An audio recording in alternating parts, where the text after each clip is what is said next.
compartiendo con nosotros y bueno, en el librerío es un placer. Cecilia, contame de dónde sos vos. Yo soy de Montevideo. Ah, sos montevideana. Sí, sí. Bien. Y por eso cuando uno arranca leyendo La Uruguaya, no solamente es Montevideo, es ese viaje que se inicia desde Buenos Aires, que además cuando lo compartimos en el club de lectura, lo hicimos con diferentes imágenes de todo lo que Lucas veía desde que salía de su piso hasta que iba a Buquebús. Hicieron la película. Hicimos, ahí está. Entonces ahí recreábamos sobre el paisaje que veía a través de la ventana del ómnibus, ¿no? El recorrido que hacía por 18 de julio, claro, con esa confitería con los pasteles acartonados, que era donde yo iba cuando era niña. A esa confitería. Entonces sí, Lion d'Or. Que sigue estando igual. Que sigue estando igual y yo no sé. Y yo creo que alguna de las tortas de la vidriera es la misma. Porque no puede ser que esas tortas sean comestibles. Como diría tu padre, si no están verdes. Ahí está, se puede comer. Se puede.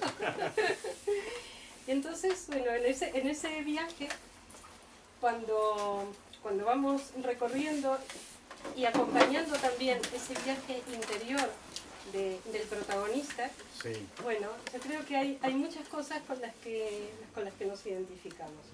Eso que Lucas siente cuando en esa población de Rocha, en esa playa, ese encuentro de escritores, bueno, que hay muchas cosas que desde una uruguaya, más que uruguaya me gustaría decir una rioplatense, ¿no? Sí. Porque creo que compartimos ese espíritu de uno y otro lado del Río de la Plata. Y muchas cosas en común, entonces, bueno, lo que una rioplatense siente es una experiencia muy cercana. Bueno, me alegra mucho que hayan leído así el libro. Primero quiero saludar a todos y agradecer que estén acá. Y agradecer esta invitación a la librería. Me alegra mucho que hayan hecho esa lectura con imágenes, porque es un poco lo que hace el personaje de Lucas, tratando él de entender qué le pasó ese día, ¿no? Es la historia de un día en que le cambió la vida, hizo una estupidez. Para los que no terminaron el libro, no les vamos a contar el final, pero es un poco como El Día de la Marmota, esa película, no sé si la vieron, de un tipo que vive en... Bueno, Lucas Pereira queda un poco atrapado dentro de ese día, y trata de recordar con lupa qué es lo que le sucedió. Entonces mira imágenes de los billetes con los que pagó, uruguayos, que son unos billetes muy lindos, los billetes uruguayos, porque tienen artistas ¿cómo se dice? En la fachada del billete, y detrás obras de arte, ¿no? Y poetas, Juan Ibarburú, Eduardo Fabini, músicos. Sí, y entonces eso, mira las calles por las que anduvo en Google Maps, escucha bien y aprende a tocar las canciones que sonaron ese día. Entonces, un poco intenta ampliar la experiencia, ¿no? Me parece que pasamos un poco a los tumbos por la vida, todo sucede muy rápido. Yo hoy voy a saludar acá, voy a firmar libros, pero después me voy a quedar pensando lo que me dijeron, ¿no? Me parece que esta especie de velocidad, la velocidad de la luz de la vida, a veces es demasiado rápido. Entonces Lucas está tratando de ver qué le sucedió, y entonces me parece un lujo que hayan leído el libro así, ¿no? Y a pesar de que lo estás contando, en realidad estamos hablando de La Uruguaya, que es el último libro que escribiste y que es un camino que nos va a llevar a Una noche con Sabrina Lab, sí, ¿no? Retrocediendo en el tiempo. Que es a lo que también estás acostumbrado, a revisar esos caminos como lo hiciste en la Uruguaya. Sí, me parece que los dos libros, Una noche con Sabrina Lab y La Uruguaya, que tienen 20 años de distancia, pero claramente están escritos por el mismo tipo, porque porque hay una matriz ahí similar de un hombre o un personaje masculino, digamos, porque Daniel Montero en Sabrina Lab no es un hombre todavía, que se lanza hacia el deseo, ¿no? Que se lanza a recorrer la distancia que separa lo deseado de la realidad, digamos, ¿no? Quiere ir a tocar, ¿no? Y así le va, por supuesto, ¿no? Se encuentra con otras cosas. Pero es curioso, porque acabas de decir que son 20 años, ¿no? Un poco como el tango, que casi no son nada, ¿no? Sí, 20 años no es nada. Y, por ejemplo, a mí me ha parecido eso, cuando pienso en los 20 años de una a otra, evidentemente son muy distintas, pero hay cosas muy comunes y hay cosas muy próximas. Y, por ejemplo, a mí me resulta muy próximo que uno es un viaje, el otro, ¿no? La uruguaya casi introspectivo, es decir, ¿qué pasó? Y salir de ese día de la marmota, solo es, como tú bien decías, es reflexionar sobre cómo fue todo esto, cómo fue y dónde me encuentro y cómo realmente me levanto, ¿no? Y en cambio aquí me parece, a mí me recordó, por ejemplo, a Stevenson y la Isla del Tesoro. Sí, o sea, me parece una búsqueda... Una noche con Sabrina Lab, sí. Entonces es como una búsqueda hacia adelante, y es un camino iniciático de alguien que es un joven, que casi puedes contar tú un poco la sinopsis, y que se transforma realmente en ese viaje. Y me gustaría que hablaras de eso, ¿no? Si eso es así, y luego esa dualidad, que a mí me parece importante, que es desde el interior hacia Buenos Aires. Bien, sí, me gusta ese tema del desplazamiento de lo rural a la capital. Primero les diría, para resumir el libro, es un adolescente se gana una noche con una actriz porno en un sorteo televisivo. Eso fue lo primero que se me ocurrió. Y entonces dije, bueno, ¿qué personaje conviene que le pase esto para que esté en problemas, digamos? Entonces ahí pensé, bueno, tiene que ser muy joven, tiene que ser virgen, tiene que vivir lejos, porque si era un porteño ahí no tenía ningún sentido, no hay historia. La historia es más que nada el viaje. Y entonces aparece mucho el camino del héroe y esta novela, esta historia iniciática, ¿no? El camino del héroe que sale de su lugar natal por primera vez y va pasando por una serie de obstáculos y se va encontrando con una serie de personajes que no sabe cuál lo ayuda y cuál es enemigo, digamos, ¿no? Eso lo tiene que ir descubriendo solo. Y claro, eso fue para mí a los 28 años también una novela iniciática, fue mi primera novela y yo también me lancé un poco a la ruta, al camino con ese libro, porque me di cuenta por la mitad de que no era un cuento. Yo dije, yo había escrito cuentos hasta entonces y poemas, y de pronto por la página 30 dije, me parece que estoy escribiendo una novela, ¿no? Como los niños cuando de pronto pedalean por primera vez, estoy andando en bicicleta, ¿no? Y me dio mucho miedo caerme, me dio mucho miedo, me dio vértigo, digamos, que se me caiga todo y decir, bueno, nunca escribí una novela, yo no soy novelista, no puedo, aparecen todos los miedos, pero me ayudó mucho la linealidad del relato, eso me ayudó mucho. Yo tenía también que llegar a Sabrina Lab. Además, como lo cuentas en el prólogo, que me parece como muy esclarecedor, porque hablas de ese diciembre de 1997, sí. Que uno piensa en diciembre y piensa en frío. Pues no, ese debía ser un diciembre de calor, porque del otro lado del océano es verano. Y en ese diciembre, cuando descubres, viendo eso que cuentas, ese canal erótico, que hay un sorteo y que podría ser un adolescente que ganara ese premio.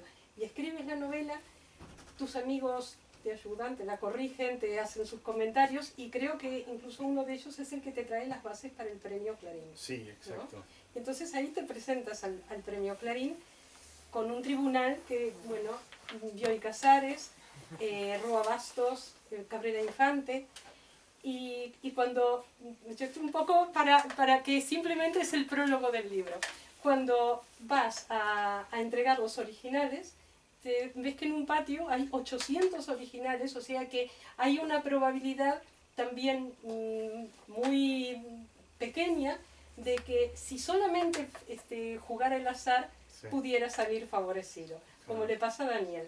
Pero Sí. lo que pasa es que aquí el azar, a diferencia de lo que le sucedió a Daniel, no tiene tanta importancia, sino la calidad de lo que el tribunal evalúa. Sí. Y las palabras de Bioy Casares fue, que están también en el prólogo, que desde que la empezó a leer no la pudo dejar, Sí. ¿no? Entonces que alguien te diga eso y que a su vez nosotros, los lectores y a su vez los libreros, podamos decir eso, no, Sí, no, que nos no la pasó puedes como Bioy dejar. Casares. Porque el ritmo de la novela es una cosa también para mí impresionante. Y en ese sentido, otra cosa, aparte del ritmo, es el humor, que ya empieza con el prólogo y precisamente con el Bioy Casares, del cual tú y tus amigos bromeáis que el parentesco, aquello de ser tu tío, Sí. y eso que la gente decía que por lo cual te habían dado el premio, ¿verdad? Claro, porque ganarse un premio tiene muchas cosas buenas y también muchas cosas malas, ¿no? Se genera una especie de usina de envidia que para mí, que recién empezaba, fue difícil de digerir, porque nada, malicia pura, la gente le da bronca, ¿no? Y entonces mi hermana fue a una librería y quiso hablar con el librero a ver qué opinaba de mí. Me preguntó, ¿qué tal es este Mayral? Y era un chico joven, que se ve que quizá había mandado su libro también al mismo concurso. Le dijo, no, mira, este ganó el premio Clarín porque es medio sobrino de Bioy Casares. ¿No? Y entonces mi hermana me contó eso y yo me martiricé mucho con esta idea de que yo quedaba medio pegado a Bioy. Y le conté esto a mis amigos, le conté esta anécdota y le conté la ola de mala onda que había recibido también. Y se rieron en mi cara muy fuerte, con unas carcajadas como de monos, ¿no? Y yo recuerdo que en un momento me empecé a reír también. Me di cuenta que era toda una gran broma, es decir, y que no podés preocuparte por lo que dicen de vos. Digamos, no podés preocuparte por eso porque no tenés ningún control sobre eso. Hagas lo que hagas, hay gente que le gusta y hay gente que no le gusta. Pero es difícil de asimilar eso. Es difícil de asimilar. Uno tiene un costado que quiere ser querido, ¿no? Pero fue una lección muy fuerte y quizá en ese momento hasta fue demasiada exposición a mis 28 años. Porque salía mi cara en los suplementos literarios y se hizo una película muy pronto y la novela se empezó a publicar, me publicó Anagrama acá en el 2000 y luego, bueno, a ver, ahora la segunda novela, vamos, ¿no? Como otra novela para el gran mercado editorial y yo no estaba listo para eso, no estaba listo, no había crecido mi voz narrativa, me sentía muy observado mientras escribía. Y por suerte tengo cintura para ocultarme en distintos géneros. Y me puse a escribir mis poemas y mis cuentos. Y escribí como un falso diario que yo pensaba, esto no lo voy a publicar. Y así me fui como escondiendo de ese ojo crítico, digamos. Y recuperé un silencio de escritura, ¿no? Y toda esa malicia que yo sentía que me rondaban como avispas se fue calmando, porque lo que más te calma como escritor es escribir, ¿no? Y lo que más te enloquece es no escribir. Y así recuperé un poco la escritura y tardé como 5 o 6 años en publicar otra novela. También hay como una especie de virginidad tuya como la tiene Daniel, porque hay una anécdota que cuentas que vas a creo que era un debate, un programa en el que había otros invitados, otros escritores, y que tú te habías leído la obra de todos, ¿no? Sí, sí. Y claro, lo que querías era cuando alguien opinaba decirle que a ti te había gustado y que no habían, nadie había ido para eso, había ido cada uno para promocionar su libro, y entonces tú decías que en ese momento empezabas a meterte en este ambiente, ¿no? Entonces es como una especie también de pérdida de virginidad. Yo era muy nuevito, sí. Yo vengo de la tribu de los poetas, más que nada, y que es una tribu donde si no se leen entre poetas no los lee nadie, ¿no? Y que hay mucho de creación colectiva, ¿no? Los poetas hacen revistas que duran 2 números, pero las hacen, ¿no? Y hay algo muy rico en eso, ¿no? Y de pronto caigo de un empujón en el mundo de los narradores, y me doy cuenta de que hay como una especie de radiación atómica donde cada uno está encerrado escribiendo, y te invitan a un programa de televisión, pones play a tu pequeño discursito sobre tu libro, y eso es, digamos, la promoción de un libro, ¿no? Y yo había visto este programa que se llamaba Le Bouillon de Culture, que lo hacía Bernard Pivot, que era un programa francés de discusión de libros muy bueno, donde todos opinaban y se peleaban, ¿no? Y fui con esa idea al programa, ingenuo, leí a todos los invitados. Tenía tiempo, además, tengo que decir. Y opiné sobre, en el medio, cuando uno de los autores invitados, ya un hombre de unos 50 años, empezó a hablar de su libro, yo quise meter un comentario y me miró de una mirada fulminándome con la mirada, como diciendo, no me interrumpas mi momento de mi discurso sobre mi libro. Y eso fue un golpe terrible, eso fue como darme cuenta de que era otra cosa. No me habían invitado a ese programa por un genuino interés, sino porque las chicas de prensa habían conseguido meterme en la grilla. Entonces eso fue como comprender que el mercado del libro era una gran máquina. El colmo de eso, y que fue muy interesante, fue ir a la Feria de Frankfurt, que es una feria donde no están invitados los autores, sino que es una feria de editores. En la Feria de Frankfurt hay un pabellón que tiene el tamaño de una cancha de fútbol, más o menos, con muchos escritorios. Cada editor tiene un escritorio, y hay cada agente literario tiene un escritorio, y hay un sistema de citas rápidas, digamos. Los editores se van sentando con cada agente, y el agente le dice, bueno, tengo una novela sobre un tipo que cruza por el día a Montevideo, está casado y se va a encontrar con una chica y todo le sale mal. Tu libro queda reducido a una frase, ¿no? Y por ahí el editor dice, crisis de los 40 no. Otra cosa. ¿No? Eso sucede a toda velocidad, y son como miles de personas contándose libros en una frase. Eso es muy raro. O sea, vos no podés pensar en eso a la hora de escribir. O sea, está muy bien el mercado del libro y uno lo agradece, pero no podés pensar de esa manera para escribir. Tenés que escribir la historia que te sale de las tripas con la mayor sinceridad posible, y después lo que sucede con eso, bienvenido sea, ¿no? Entonces, yo tengo 2 libros muy populares, ¿no? Resultaron ser muy populares. Una noche con Sabrina Ávila, uruguaya. Mis otros libros los escribí con el mismo amor y la misma intensidad, pero estos tocan una fibra que yo no tenía calculado, ¿no? Pero evidentemente tocan una cuerda que es más popular, ¿no? Y que se pueden reducir mejor a una frase también, quizá. ¿A qué frase? No, bueno, digo, la frase es: un chico se gana una noche con una actriz porno, ¿no? Y el otro es: un tipo casado cruza por el día a Montevideo a encontrarse con un... A saber cómo lo reducirían en Frankfurt, ¿no? Hay que ver, ¿no? Habría que ver. Pero Sí. a mí me encanta mucho el humor en ambas novelas, ¿no?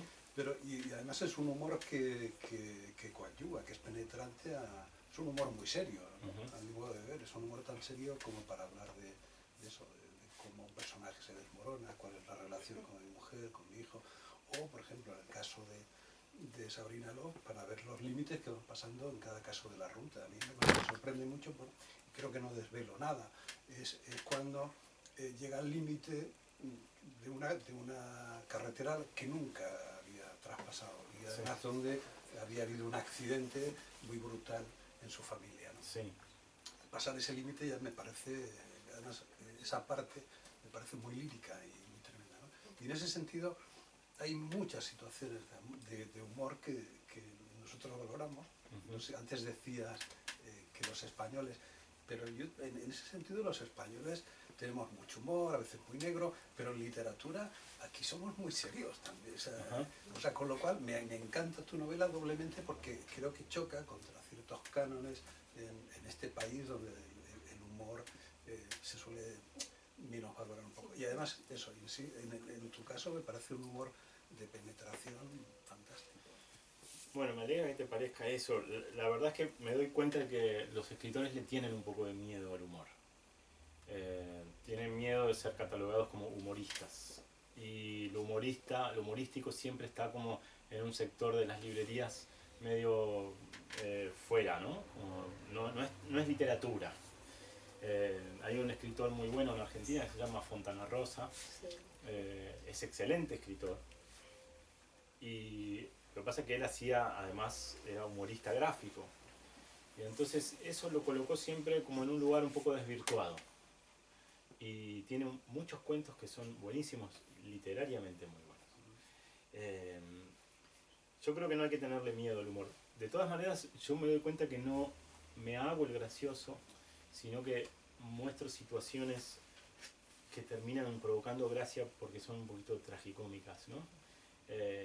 Me gusta el humor en todo caso de esos humoristas de stand-up que están muy enojados, ¿no? que están como indignados y contando algo completamente indignados, ¿no? Louis C.K. me gusta mucho, ¿no? Por ejemplo, él dice, cuando salgo de vacaciones con mi familia, se suben, cargo todo el auto, se suben mis hijos, los ato a todos, ¿no? Les pongo el cinturón y cierro las puertas y esa vueltita que hago alrededor del auto, esas son mis vacaciones.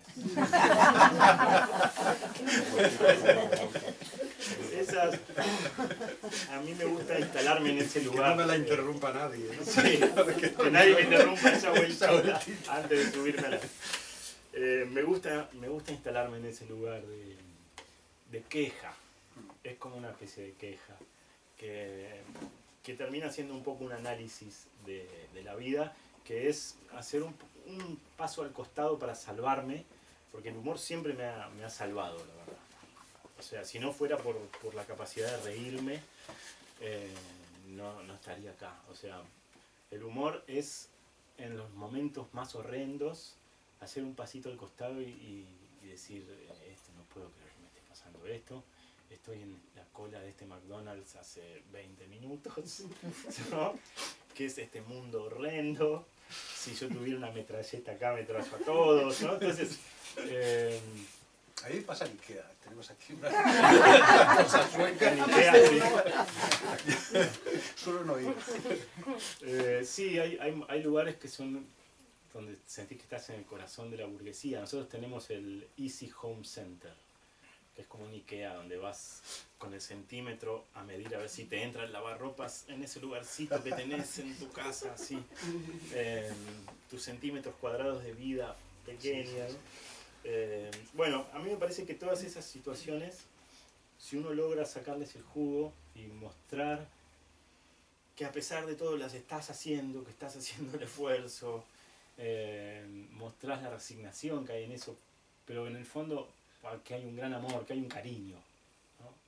Me parece que eso provoca empatía, la vulnerabilidad de todos, ¿no? Sí. Sí, dejarle un lugar al lector para que también pueda reconocerse. Sí, exactamente. Y es lo Sí, que... porque todos somos antihéroes, ¿no?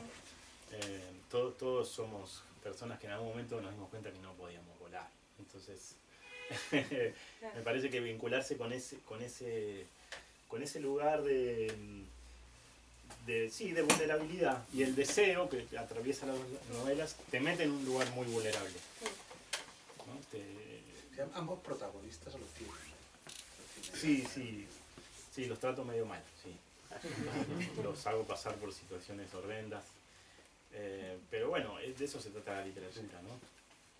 Agarrar a un tipo que parece normal y meterlo en una situación una Que tienes situación... que saber salir de ella. Sí, exacto, una situación de desvío, ¿no? Algo que lo descoloque, que le traspapele un poco las cosas.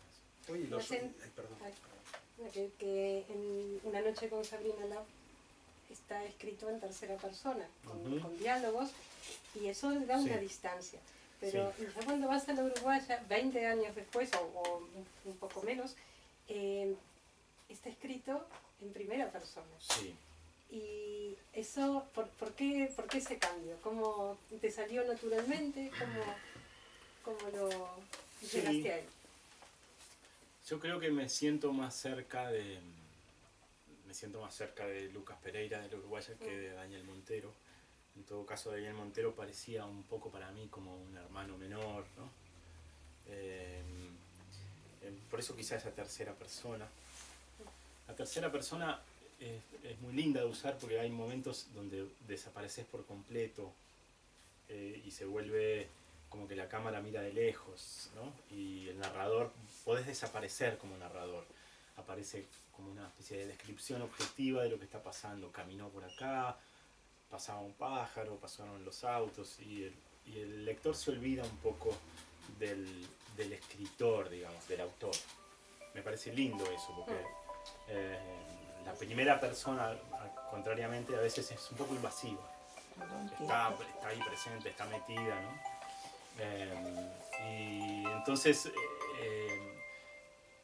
tenés que, bueno, digamos, esas son las diferencias entre esos dos usos, ¿no?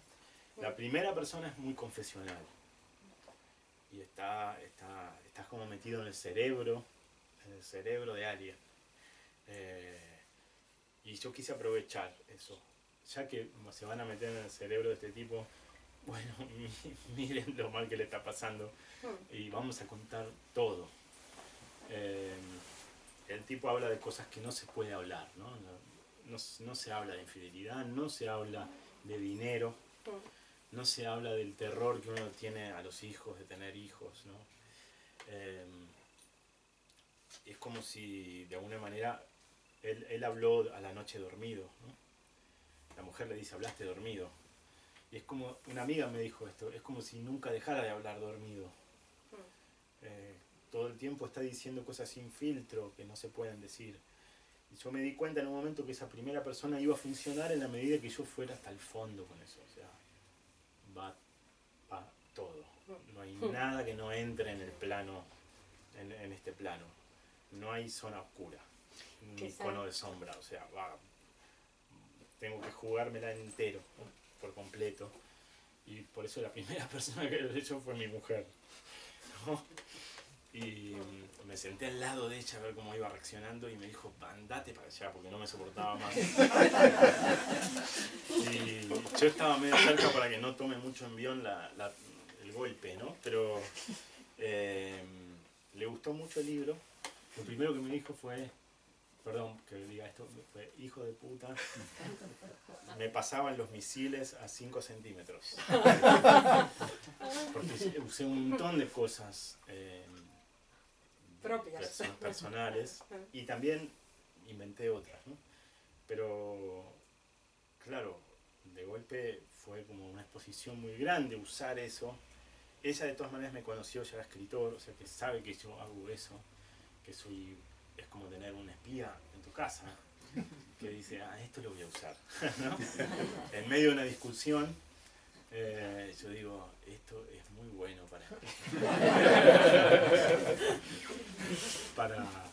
¿no? Una vez, por ejemplo, estábamos discutiendo y ella estaba con el secador de pelo y me hablaba con el secador de pelo así, apagado, ¿no? Pero era un arma. Y yo la miraba y decía, esto lo tengo que usar en la vida, ¿no? Porque me apuntaba, porque vos ¿no? Entonces, bueno, eso lo permite en gran medida la primera persona, meterse en la piel completamente de alguien, ¿no? Puede ser una trampa también, por eso digo, la primera persona hay que tener cuidado, porque a veces no hay oxígeno, no hay distancia, y ahí es donde entra muy bellamente la posibilidad de describir, ¿no? El viaje en la uruguaya describir medio de lejos lo que él ve. Él ve cosas, veía cosas que van pasando por el camino, y ahí la primera persona da un poco de respiro. No es tanto mi voz acá diciendo, sino lo que están viendo mis ojos sin mí, de alguna manera, ¿no? También hace esa primera persona que exista una miopía respecto a lo que va sucediendo, porque en muchos casos, leyendo La Uruguaya, tú como lector dices, pero no puedo creer que no se dé cuenta lo que va a pasar. Claro, o sea, sí. tú sabes más que el propio protagonista, ¿no? Sí, sí. Eso es el deseo. El deseo nos hace arriesgarnos en cosas, ¿no? ¿No? ¿Viste esos amigos que te dicen que conocieron a alguien y vos decís, esto pinta muy mal, ¿no? Y les decís, tienen todas las alarmas encendidas y van igual a golpearse contra eso. Y eso es el deseo, es una cosa muy, muy humana, ¿no? A mí una amiga me preguntó sobre un tipo que yo lo conocía y le hablé mal de ese tipo, no sé, durante 3 horas. A la semana estaban saliendo juntos. Es así. Y me parece que... Bueno, hay un cuento de Fontana Rosa también, que recién lo mencionaba, que se llama Elige tu propia aventura. Para adultos, dice, ¿no? Vieron que hay esos cuentos para chicos que dicen, si querés que pase tal cosa, anda a tal página.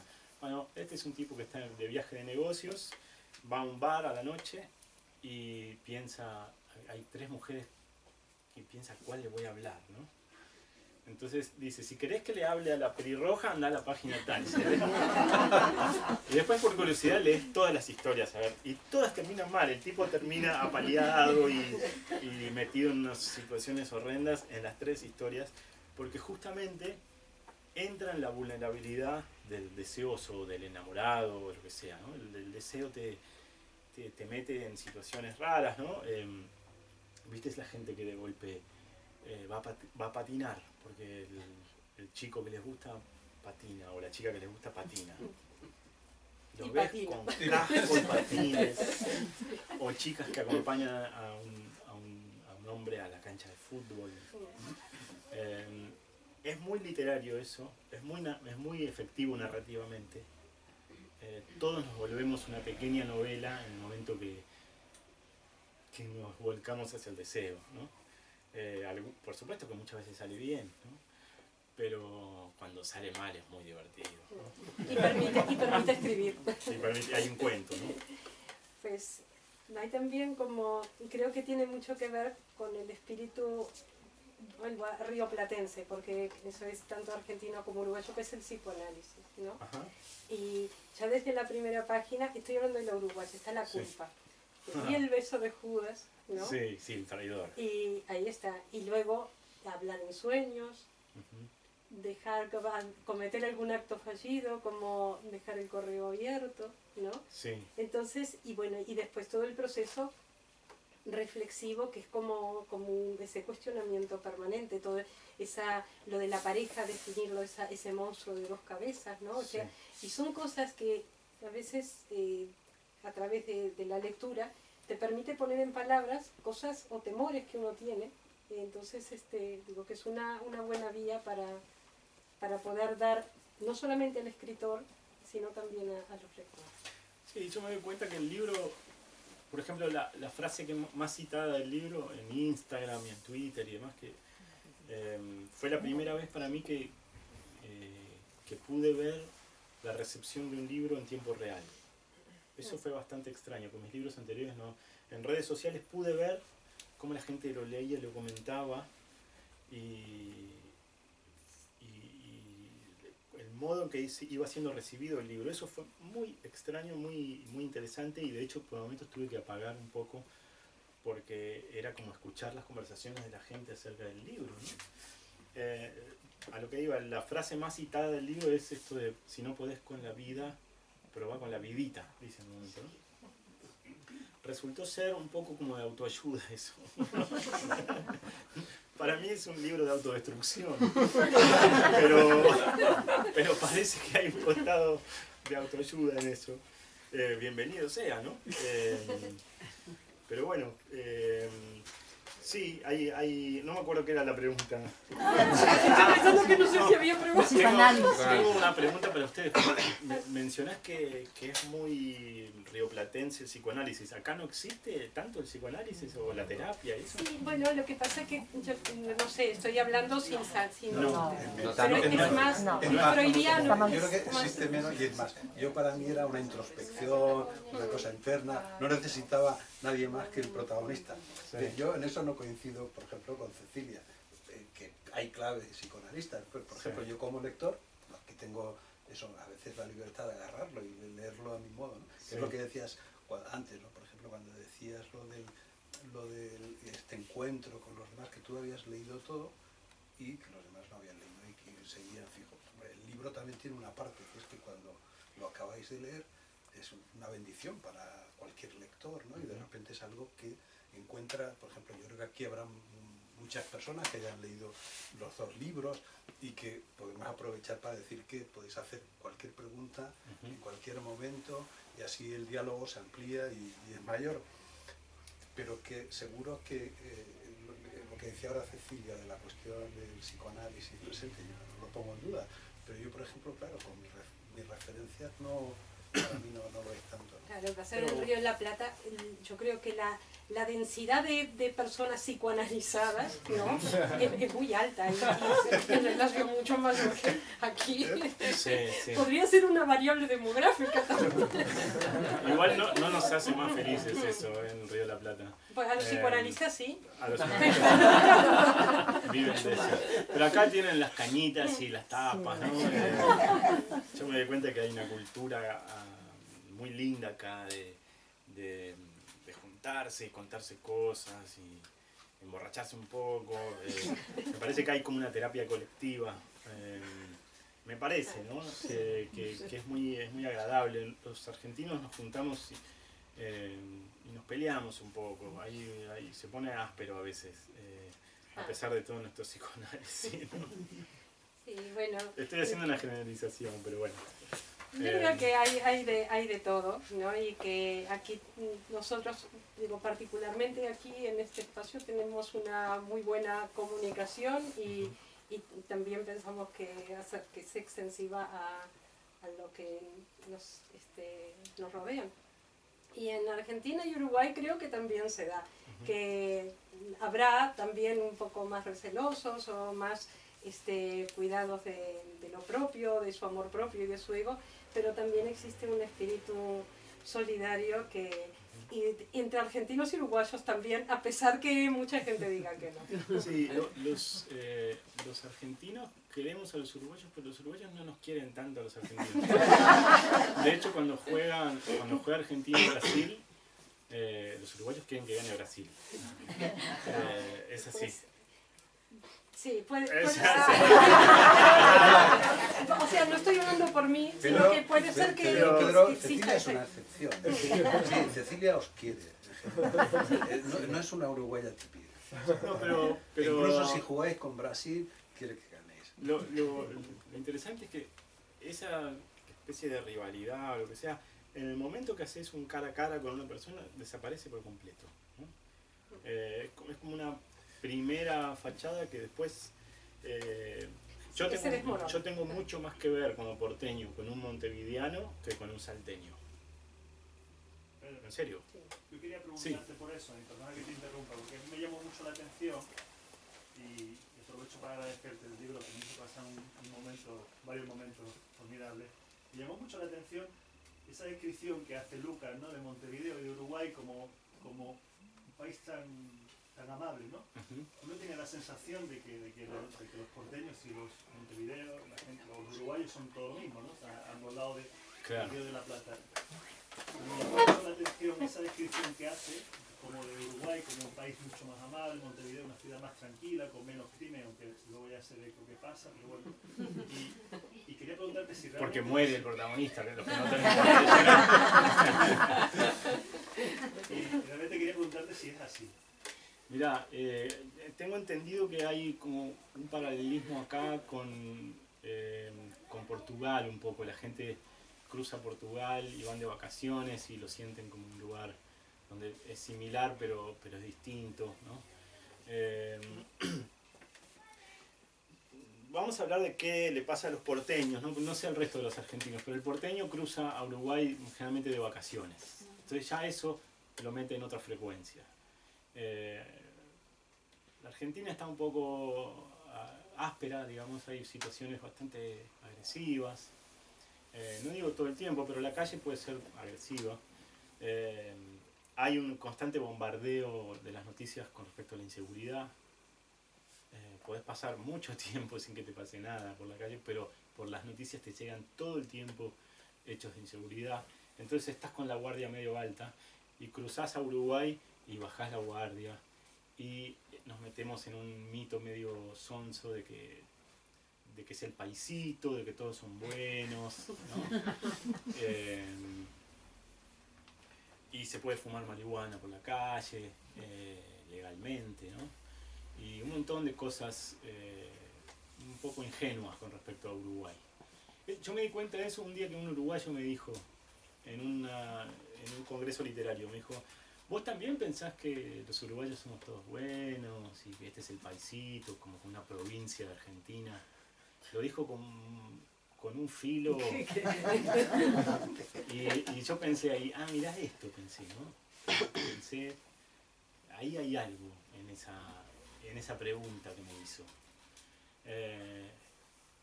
Y me interesaba mucho que el personaje entrara con esta candidez a Uruguay. Él está enamorado de esta chica, un poco la inventó mentalmente. Y también inventó una Montevideo con canciones que ella le manda, con poemas que él conoce, con fragmentos de la literatura uruguaya. Tiene una Montevideo hecha en su cabeza y se va a topar con la chica real y con la Montevideo también real, ¿no? Me interesaba mucho eso. Hay algo con Montevideo que es el extrañamiento para un porteño, que es parecido pero no es, parece Buenos Aires pero no es. Te metes de golpe en unas cuadras que decís esto es igual a Buenos Aires, pero aparecen unas marcas, unas palabras que escuchás que no son iguales. Eso tiene un costado un poco onírico, si querés, parece un sueño. Y provoca un extrañamiento, como cuando ibas, le agarrabas la mano a tu mamá y mirabas para arriba y no era tu mamá, ¿no? Te equivocaste de mamá. Y era como un monstruo, ¿no? Entonces me interesaba mucho meter al personaje en ese lugar, porque es muy narrativo eso, porque te ayuda mucho a mostrar la textura de lo real. Muchas veces cuando uno escribe se pregunta, ¿por qué estoy describiendo la calle? ¿Por qué? ¿Qué justifica que yo haga esta descripción del entorno? Bueno, en este caso era un tipo fascinado por una ciudad de la que estaba como enamorado, ¿no? Entonces eso me permitía meterme con detalles de la avenida 18 de Julio, un montón de cosas que yo en algunos viajes a Uruguay había ido anotando, ¿no? Pequeñas diferencias. En Buenos Aires, acá dicen mesero o mozo, ¿cómo se llama? ¿El mesero? Aquí, el camarero. El camarero. El camarero en Buenos Aires te dice jefe, ¿no? Sí. ¿Qué le traigo, jefe? En Uruguay es patrón, ¿no? Y con una voz así muy aplomada de testosterona uruguaya, ¿no? Patrón. Todas esas cositas yo las iba anotando, ¿no? Y eran oro para mí todas esas cosas, porque de eso está hecha un poco la textura del libro, de meterse en una especie de mundo del otro lado del espejo, donde hay un enrarecimiento, algunas cosas están medio al revés, ¿no? Una especie de universo paralelo donde parece Argentina, pero como si hubiera ganado otro gobierno hace mucho tiempo, ¿no? Y también está el interior, ¿no? Y es esa dualidad también de la capital y el interior, Sí. y que probablemente también las diferentes provincias o departamentos en Uruguay del interior tengan mucho más en común entre sí que Buenos Aires y Entre Ríos, o Buenos Aires y Tucumán, o Sí. Montevideo y Rocha, ¿no? Claro. Y hay un párrafo aquí que me gusta mucho porque es como la esencia de ese tempo del interior. que es cuando Daniel está, bueno, en su pueblo, y dice: en las escaleras de la esquina del viejo edificio de correos encontró algunos de sus amigos fumando sentados. Le convidaron un cigarrillo y se acopló a esa observación minuciosa que buscaba el más mínimo cambio en el fluir cotidiano para hacer un comentario. Son lugares donde no pasa nada, ¿no? Y lo que buscas es eso, algo que quiebre esa monotonía para poder tener algo de qué hablar. Y aquí puede ser el pueblo de Daniel, o puede ser cualquier pueblo también de Uruguay, o probablemente de Argentina también, de otros pueblos, ¿no? Y me gustó mucho eso como lo describes aquí, y luego ese viaje que en algún momento hasta parece que se hubiera subido a una arca de Noé, ¿no? Sí, sí, Porque, lo pensé en un momento eso, porque están los animales, ¿no? A mí yo le tengo mucho cariño a una zona de Entre Ríos que se llama Gualeguay. Gualeguaychú es donde está el puente con... Claro, Gualeguaychú está del lado, sobre el río Uruguay, Sí. que da sobre tu país natal. Sí. Gualeguay está más adentro, ¿no? Chu en guaraní es grande, ¿no? Entonces Gualeguaychú es el río Gualeguay, pero más grande, ¿no? Yo voy a Gualeguay, que es más chiquito que Gualeguaychú. Y para un chico como yo, que yo era un chico criado como en departamento, ¿no? En un piso, como dicen acá, y muy urbano, y empezar a ir a Gualeguay, a una zona rural, fue un cambio en mi cerebro muy grande. Meterme en otra forma del tiempo, conocer a gente que trabajaba en zonas rurales, ¿no? Y después empecé a ir solo para allá, iba hacia dedo en la ruta, un poco como... Por eso la ruta, me han dicho con Sabrina Lab, es una ruta muy, para mí, entrañable y autobiográfica en cierta medida. Yo hacía dedo, me levantaban camioneros, me tomaba ómnibus solo a los 15, 16 años. Además, las indicaciones que le da el personaje, no sé si es Carboni, que le dice cómo tiene que comportarse cuando haga dedo, que no hablar, no preguntar, si hace tal cosa. Si te hablan, hablas. Si no te hablan, no hablas. Sí. No, y hacer dedo en las rotondas y en las estaciones de servicio. Que nadie que venga a 160 va a parar. Sí, nadie frena en la mitad de la ruta, ¿no? Ese tipo de cosas que yo las aprendí haciendo dedo, ¿no? Para mí fue... Bueno, me creía, no sé, en Kung Fu, ¿no? Cuando hacía eso a los 16 años. Pensaba que era lo máximo, ¿no? Salir por primera vez de tu casa. Y me crié en un piso y en un colegio inglés. Entonces era una distancia enorme, ¿no? Entrar en las zonas rurales argentinas. Ver, bueno, situaciones de mucha injusticia también, ¿no? De mucha diferencia social, ¿no? Eso fue un cambio de paradigma enorme para mí.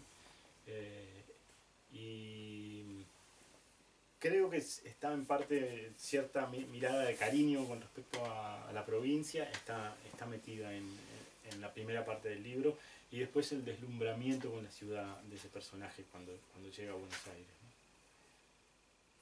Y cuando llega también a un personaje que también te das cuenta de la reserva que hay que tener respecto a no descubrir lo que eres en tu lugar de origen, por lo que puede significar la crítica, la segregación, Sí. Que es el personaje de Ramiro, ¿no? Claro, sí. Él llega a la casa del amigo del hermano medio sin avisar, y hay una fiesta de disfraces. Llega cansado, mojado, y hay una fiesta, justo cae en una fiesta de disfraces. A mí me gusta hacer ese tipo de cosas porque la realidad es así, ¿no? Es decir, no es que hay un tipo que, digamos, cuando a vos te pasa algo, ya te estaban pasando otras cosas más, ¿no? Cuando cae una especie de situación, ya había otras situaciones, ¿no? Entonces me gusta mucho que eso, que él no cae justo a lo del amigo del hermano cuando está disponible para recibirlo, sino en una fiesta de disfraces. Y el amigo del hermano, condiciones muy particulares. Sí, el amigo del hermano es gay y se había ido del pueblo justamente para vivir tranquilo su sexualidad, ¿no? Y entonces él se topa de golpe con eso, ¿no?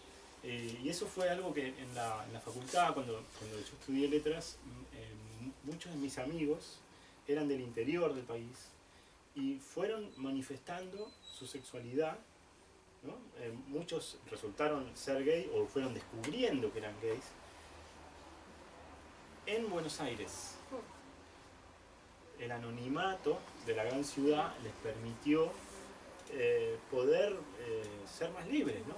El pueblo chico, infierno grande, es muy cierto, ¿no? Había una condena social en sus lugares de origen si manifestaban su homosexualidad que los condenaba, ¿no? Entonces fue muy interesante y me mostraron Buenos Aires, mis amigos del interior. Eso fue muy interesante, porque yo estaba como atrapado en ciertos circuitos, ¿no? Vas como creciendo en unos barrios, en unos lugares, quedás como atrapado en unos circuitos, quizás no hiciste 3 cuadras para el otro lado, donde había algo muy interesante. Entonces me llevaba a unos bares con travestis y toda una movida cultural que había en los 90s en Buenos Aires, que después se volvió de culto, pero que yo la vi. Yo vi a unos tipos que, por ejemplo, Batato Barea, era un travesti que recitaba poesía maravillosamente bien, y yo lo vi en persona hacer eso. En el momento me pareció lo más bizarro ver eso y demás. Y después, eso 10 años después fue como tomado por la cultura y como se volvió como un mito, ¿no? En el momento era un lugar muy border, muy oscuro, ¿no? Pero eso se lo debo a mis amigos de la facultad que venían del interior, ¿no? Entonces a veces como los extranjeros te muestran tu lugar, el lugar donde vivís, ¿no? Otra pregunta por allá. ¿Quién quiere preguntar algo? No hay preguntas malas, ¿eh? Hablando de extranjeros, hay una cosa, otro de los consejos de Carboni, es no pare que si ves a un camionero y es paraguayo, olvídate que te caga, ¿no? Y claro, a mí uno de los personajes que me fascina es Aldo. Que es paraguayo y que lo ayuda, sí. Claro. Es de las pocas ayudas en la ruta. Sí. Y además me encanta la forma poética en que descubre a Aldo, sí, en ese camión, medio enterrado medio entre el horror de que estos tipos se han cargado a este, sí, y el siguiente soy yo después de la experiencia que traigo. Creo que no desvelo mucho, ¿no? Pero, un poquito. Pero me encanta ese detalle de la aparición de Aldo y luego de lo que sigue. Claro, lo que me interesaba en Daniel Montero es un chico que no sabe con qué se encuentra, ¿no? Y la idea un poco de que uno se equivoca mucho con el prejuicio. El prejuicio es una etiqueta, ¿no? Que tenés. Ya el otro viene con una etiqueta y vos, entonces si te quedás con esa etiqueta y no te comunicás con el otro, te perdés algo probablemente. Creo que en el arte, en la escritura, en cualquier cosa creativa que uno haga, uno no se puede dar el lujo de vivir con las etiquetas esas, ¿no? Todos tenemos prejuicios y todos tenemos curiosidad, ¿no? Son como dos pulsiones. Este es el momento autoayuda de mi charla. Pero es verdad que uno tiene curiosidad y por otro lado tiene prejuicios, ¿no? Me parece que hay que tratar de dejar que gane la curiosidad, ¿no? Entonces, a Daniel le dan una serie de etiquetas, le dicen cuidado con los paraguayos, tal cosa, y se encuentra con un paraguayo que lo ayuda, ¿no? Y eso es todo el tiempo cómo nos equivocamos con el otro, ¿no? Te equivocás mucho con el otro, ¿no? En una época yo hacía entrevistas previas en mi taller literario. Hacía una primera entrevista. Un poco para medir la cosa, cómo venía. Y después me empecé a dar cuenta que me equivocaba. Muchas veces me equivocaba. Y el que venía con un cuento buenísimo, después no escribía más. Y venía a buscar aplausos. Y el que todavía no escribía nada y había traído algo medio flojo, y yo pensé, este dura 2 clases. Después le pasaba algo. Empezaba a encontrar un tono más honesto, empezaba a contar algo y se despertaba ahí un escritor, ¿no? Entonces por eso digo, esas primeras impresiones Por supuesto que son necesarias porque uno tiene que estar todo el tiempo sobreviviendo a cosas y cuidando temas, pero por otro lado, son muchas veces un error, ¿no? Son muchas veces un error. No sé por qué estoy hablando de esto. No me acuerdo de dónde venía el tema. Disculpa, esta última obra es tu obra más madura, entiendo, ¿no? Porque no es muy, digamos, muy corriente, ¿no? Que después de que haya transcurrido 20 años desde tu primera obra, este haya sido unánimemente por la crítica, haya recibido muy buena crítica de público, de lectores, de críticos. Después de 20 años, por eso pregunto, ¿es tu obra es la madurez? ¿Has alcanzado la madurez con esta obra? Puede ser que sí, en cierta manera sí, mal que me pese.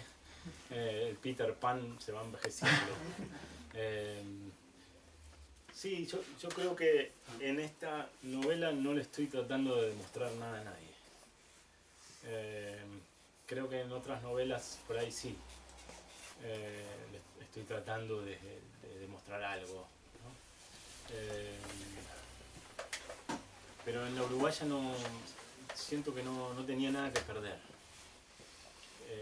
Y eso funcionó bien para que saliera muy suelto el libro, ¿no?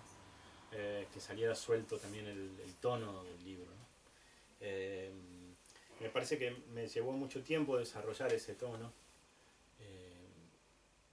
Un amigo me dijo, escribiste la novela, la escribiste de taquito, ¿no?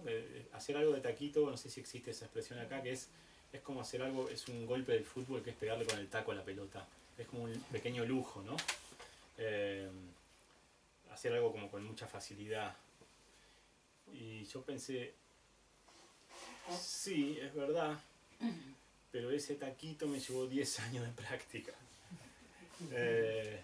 Yo no me di cuenta que estaba practicando para ese libro, pero fueron 10 años de escribir experimentando, ¿no? Entonces, por un lado estuvieron los blogs, escribir en los blogs, a partir del 2005 más o menos, yo empecé un blog y me di cuenta de que la gente bajaba mucho el tono literario en los blogs, escribía más suelto de cuerpo y sin tanta pretensión de hacer literatura. Eso le hace muy bien al lenguaje porque va recuperando la fuerza de la lengua hablada. Piensen que la lengua viva está todo el tiempo funcionando, ¿no? Uno está tratando de seducir, o cantando un chiste, mintiendo, convenciendo a alguien de algo. Entonces la lengua todo el tiempo se está sacando filo para funcionar. Por eso esa es la lengua viva, la lengua hablada en la calle, ¿no? Por eso va cambiando. Por eso el latín, digamos, fue mutando en el habla cotidiana hasta llegar hasta esto que hablamos nosotros ahora, ¿no? Porque se va sacando filo, se va tirando las cosas que no le sirven, ¿no? Entonces, ahí me perdí. Con respecto al tono, ahí está, el tono del libro. Yo traté de recuperar un poco la fuerza de la lengua hablada en mi escritura, bajar un poco el tono literario o culturoso. Eso lo logré con los blogs. Después, un tono un poco confesional, que lo fui desarrollando en unas columnas que escribía en el diario Perfil, donde contaba cosas muy personales, pero con un microanálisis de algo, tenía algo de pequeño ensayo. Una especie de personaje un poco antihéroe, que desarrollé en unas crónicas de viaje que escribí para revistas latinoamericanas, ¿no? Entonces las crónicas, las columnas y los blogs fueron una especie de campo de entrenamiento para terminar con este tono que tiene un poco el personaje de Lucas, que creo que es coloquial, pero es un poquito lírico por momentos, cuando se justifica, ¿no? Cuando se le agarra un ataque de bronca contra los médicos de celos, ¿no? Y cuando se emborracha, son dos momentos en que el lenguaje se vuelve más lírico, ¿no? Entonces yo creo que sí, que por suerte hay como una madurez en el estilo de este libro y no querer demostrarle nada a nadie. pero eso no quiere decir que ya me salgan así todos los libros. Es decir, cada libro tengo que aprender a escribirlo, a ver cómo escribo este libro, tengo que volver a empezar. Tengo herramientas ya, pero tengo que descubrir cómo escribo ese libro. No es una moto a la que me subo y funciona siempre, sino que es una cosa que fui desarrollando y que tengo que descubrir en cada libro, ¿no? Normalmente, no sé si... Perdón, sí. Vamos a ver una pregunta. No, ya. digo, Así es todos que preguntan. recordaba justo ayer hablando de Lucia Berlin, que es una autora americana que también tiene esa capacidad para crear esa ilusión de naturalidad tan fuerte, esa velocidad, esa falsa, o sea, parece espontaneidad, pero está muy trabajado. Yo creo que eso es muy difícil de conseguir y es una de las grandes cosas de la uruguaya, ¿no? Me alegro que te guste. Eso dicen, por ejemplo, de El cazador oculto de Salinger, ¿no? Claro, Él yo decía creo que le costó muchísimo desarrollar ese tono. Me parece que un adolescente te habla, ¿no? Totalmente. Creo que es algo muy americano, muy de la literatura estadounidense. Son los grandes maestros, y creo que en Argentina, hace poco lo hablaba con Francisco Vizar, que también tiene una novela corta que me parece muy potente en este sentido. En Argentina y en Latinoamérica se está cultivando muy bien, se está pillando mucho ese tono, ¿no? Pero además, ¿crees que el jugar un poco este juego donde digamos se te puede reconocer como un trasunto del protagonista, crees que también le ha dado algo más al libro, a este, digamos, reconocimiento unánime? Sí, yo creo que sí, que hay un juego un poco histérico de mi parte, de que soy pero no soy, me muestro pero me oculto. Porque hablas de un congreso, creo que es un congreso de escritores, Sí. o un curso o algo así, ya no, hace un año o así que lo Sí, sí, el congreso de escritores que sucede en Balizas, en la playa, ¿no? Claro, pero que citas autores reales y, sí. ¿no? Sí, completamente. Eso, bueno, yo lo que digo medio en broma es, coincide conmigo el personaje en un 53%. La verdad es que yo necesité usarme como personaje un poco, porque era interesante que fuera un escritor que no sabe si le está yendo muy bien, en ese momento le está yendo mal, ¿no? Y necesitaba usar la textura de cosas que me habían pasado. Hombre, y necesita el dinero, y tiene un editor Sí. español. Quiero decir que es fácil reconocerte o creer que puede haber mucho de verdad, sí, en eso, ¿no? Y cómo se vive, cómo viviste eso, cómo es, ¿no? Exponerse de esa manera, aunque sea un juego.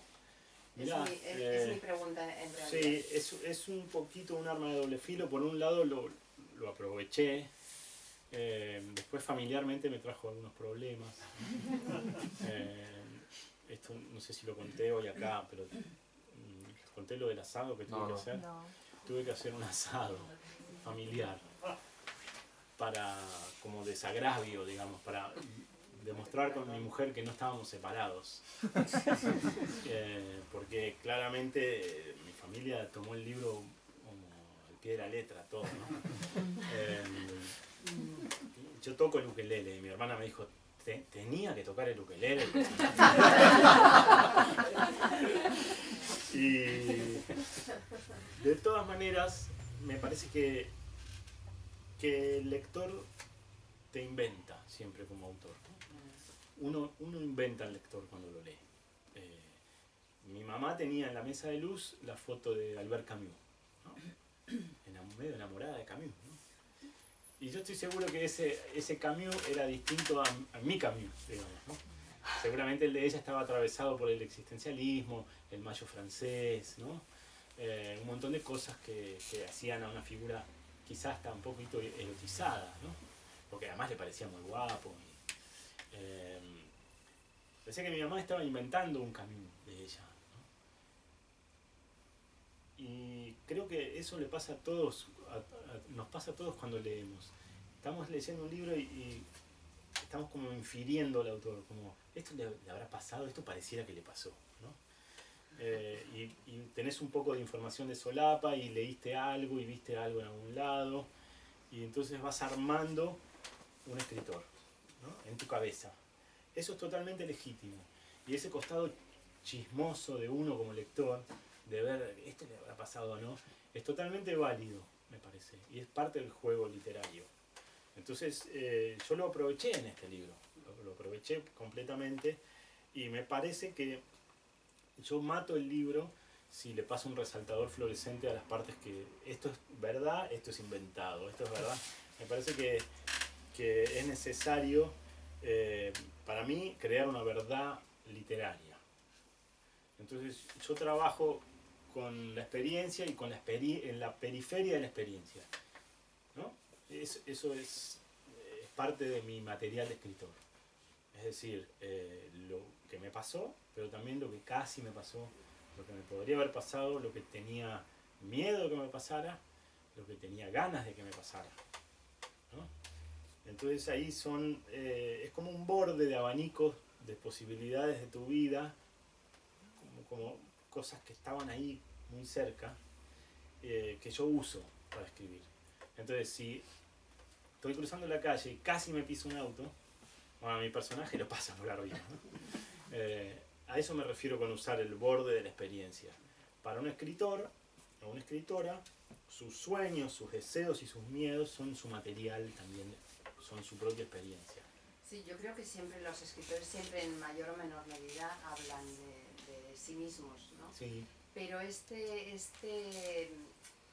esta valentía de ponerte en un, digamos, de jugar a eso con un personaje tan perdedor, por momentos patético y tal, y jugar con que hay un trasunto biográfico, sí. Me parece pues muy... Más, digamos, es lo que lo hace más gracioso todavía al sí. personaje y lo que le da, hace que se multiplique, ¿no? Un poco los efectos. Yo creo que sí, pero te diría que con respecto a la valentía, no me parece tan valiente de mi parte. Me parece que los hombres tenemos mucho permiso para mostrar al perdedor y las mujeres no tanto. O sea, me gustaría leer una novela de una mujer que fracasa, le va mal y la abandonan. Me parece que la figura del hombre perdedor que de algún modo aprende la lección es un tema literario, la crisis de los 40, pero pareciera que en las mujeres hay una cosa más estigmatizada, ¿no? Se quedó soltera, vive con 7 gatos, ¿no? Hay una cosa como de mucho señalamiento y de estigmatización. Como que no es tan graciosa el fracaso en la mujer, ¿no? Por eso me interesaría mucho leer libros sobre eso. Paula Porroni, buena alumna. ¿Paula? Porroni. ¿Porroni? Ah, sí, es argentina. ¿Y cómo se llama? Buena alumna. Se llama Buena alumna. Es que es una perdedora y mueve mucho. Bueno, pensando en series, la serie Girls, ¿no? ¿Cómo se llama? Lena Dunham. Tiene un poco un personaje así de una mujer que fracasa, ¿no? Pero por eso me parecería más valiente de parte de... Si yo fuera mujer, sería más valiente, digamos. ¿Qué es lo peor que me puede pasar mostrando un personaje perdedor? ¿No? Exhibiéndome tanto. Digo, ¿cuál es...? Yo lo pensé mientras escribía, ¿no? Yo lo que hago a veces es pensar, ya me morí, ¿no? O sea, ya está, ya sucedió lo peor. Listo. ¿Qué es lo peor que puede pasar con un libro? Que te señalen con qué, ¿no? Sí, si te haces cargo de lo peor, ya está. El tema es que cuando es al contrario, no tienes límite. Te puede sorprender cualquier cosa, claro, que pueda suceder en cuanto a crítica, en cuanto a que se pisa en falso, ¿no? Sí, por eso a mí me parece que hay que tratar de escribir como si uno se fuera a morir después de que se publique el libro. No pensar tanto en las consecuencias, porque si uno se pone a pensar mucho en eso, se traba, ¿no? Se se amordaza uno mismo. Sabes que como tenemos el apremio del tiempo por tu tren y todos queremos irnos con los libros firmados, Bueno. que yo creo que tendrás que volver a nuestra casa. Bueno. Es tu casa. Encantado de volver por acá. Sí. Muchísimas gracias por esta invitación y le quiero agradecer a mi editor también, a Luis Solano, y a todos ustedes por venir hasta acá y juntarse y leer mis cosas. Para mí encontrarme con lectores es siempre como un misterio, porque uno escribe solo y saber que llega el mensaje, ¿no? que uno tiró en una botella al mar, es para mí muy emocionante. Así que les agradezco muchísimo. Los que quieran, firmo el libro.